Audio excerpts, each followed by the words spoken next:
Hi everyone, thanks for joining. So this is the first module in our short Azure Basics course. What we're going to do is build secure web server in Azure. What you'll need is your Microsoft Azure account to be set up, so you can set up and sign up for a free one. We've also got a video on how to do that if you're a student, because you get $100 worth of credit for free, so something worth doing. So make sure you've got your account set up, and then we can crack on with the course. And let's just take a look. In this module, we'll do a quick introduction on kind of the structure of the resources inside Azure. We'll talk about what they are, and then we'll create the first resource, which is a resource group, and then the virtual network. Okay, so we're LANet, we're cloud infrastructure specialists. We help customers build secure, resilient cloud platforms. But you can find out more about us on our website, and also connect with us on LinkedIn to see what we're up to using the QR code below. So the modules that we're going to run through are how to create a resource group and virtual network, create a virtual server, configure the public IP address and DNS, look at Azure firewall rules as well using NSGs. How do we connect to that server now using the command line? We're going to install SSL and SSL certificate using Let's Encrypt to secure the website, and then we're going to test it. And then we're going to have a little module on infrastructure as code. How do we build those resources using infrastructure? The demos in most of these modules, they're going to be walked through the Azure portal to be able to go and create those resources. So let's start with the object structure. So we start with logical containers. So right at the top level, you've got a management group, and those are there in the platform to help you organize your subscriptions. Now, we won't be going into management groups much, but we've got some links to learn more about them. Your subscriptions is the level that we'll be starting with, because that's what you get when you sign up for a free account. You get your own subscription, which is like a billing boundary, and we use that to group our resource groups. And then your resource groups are there. We can group our resources in there. So if we're building a service, for example, a website, and that contains some web applications, a database, storage accounts, key vaults for storing passwords, maybe even VMs and other resources. And if it's to service a specific website, what we do is put that into a resource group, and it's on its own, because those resources kind of live and die together, and they work together to provide a service. Some further reading to understand the structures of management groups and those kind of things, take a look at the links here. Okay, so what we're going to do in here, we're going to create our first virtual network. We're going to use a resource group, and then we're going to create our virtual network inside there. We're going to give it an address range of 172.10.10/27, which gives us a range of 32 IP addresses. And also we're going to create one subnet inside there, which is kind of half the size. So the subnet needs to be subset of the overall VNet range. So you can have multiple subnets in there. In this case, we're going to use a /28, which is 16 IP addresses. It's also worth noting that Microsoft Azure reserves the first 3 IP addresses in any range. So our first IP address available would be from the device that we put it into the subnet. So you can see our subnet starts at 172.10.10.0, and as Azure reserves the first 3, which would be 10.1, 10.2 and 10.3. Our first available one is 172.10.10.4. So just make note of that. We'll flip over to the demonstration on how we create this resource group and the virtual networks inside it.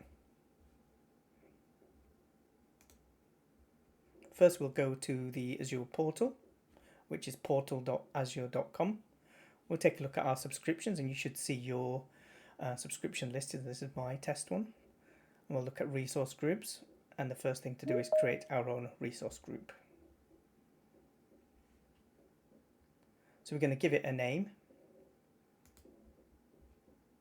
We'll just call it RG, and we usually put the region code or something like that, and put that in there.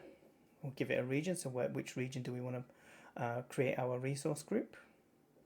And then as a best practice, we'll put some tags on there, which is kind of like metadata to help you understand what those resources are.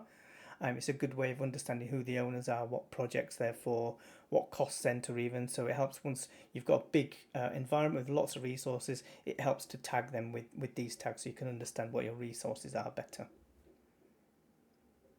Okay, once that's done, we can come back to the portal, and then we're going to create our next resource, which in this case is a virtual network.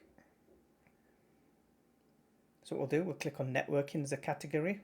We'll filter by publisher, Microsoft in this case. And then we'll hit create. And again, we need to give it a name. Check the resource group and subscription.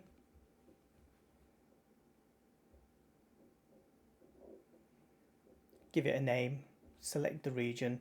And we're not going to enable some of these advanced security features. A lot of them are paid for features as well, so we need to be careful in our training and testing. What we need to do is give it an IP address range. Now, we're not going to use a /16, which gives you 65,000 IP addresses. We're certainly not going to use that, and in most cases that is way too large. So we're going to put our range in, which is 172.10.10, put a .0 on it and specify the size as a /27. And you'll see the range there, 10.0 to 10.31. Then we're going to modify the default subnet, and in there we'll give that a name and specify a range for our subnet. So the top one there is the range of the whole VNet, and our subnet needs to be either the same size as that if we want to use the whole VNet up in one subnet, or a subset of that. So we're going to make a smaller subset for our subnet. So we can select /28, which is 16 IP addresses, and we're not going to enable some of these features here as well at this stage. We will use network security groups later, but we'll come to that later. Okay, again, add your tags for the metadata.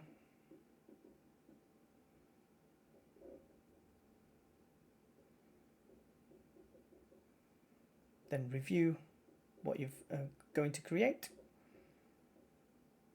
and then when we can come to here and see the progress of it.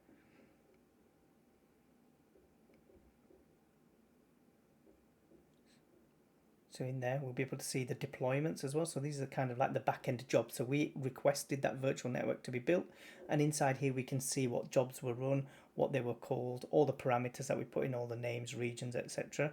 And we can also download the code for that resource or bunch of resources if you do it at the resource group level, and we can use that in this format. It's in the ARM format, which is the old Azure Resource Manager. The later format is Bicep, and you saw in the arrow there you can actually go to the resource group and pull the code from there as well. But we're looking at infrastructure and code later in the video, in the course. Okay, so back to the slides. So some resources here to test yourself, to learn a bit more about the virtual networks, try and understand what is the structure of the VNet, what are the properties, how would you connect two VNets together, and how would you connect your virtual network to an on-premises network using the Azure VPN gateway service. And some further reasons, some further reading for some bonus things if you like. Understand how you can connect multiple virtual networks together using VNet peering, and how to connect to virtual networks outside of Azure using the VPN gateways that I mentioned about. So things to test out. The VPN gateway is a paid service as well, so but the VNet ones are usually free, and you kind of pay for the amount of traffic, especially if it's across regions. So try and understand how that works. Look at the different settings that are available for a VNet peer, and try and set those up and have a little play with that, and understand how a VPN site-to-site tunnel and even a point-to-site tunnel might work. Even if you don't build them, look into how they work and what they're used for. Okay, so that's the end of that module, which is basically creating a simple resource group and a virtual network inside it. Use the links to find out more and do some further testing and training. Okay, so in our next one, we'll look at how to build the server and attach it to the network that we've just built.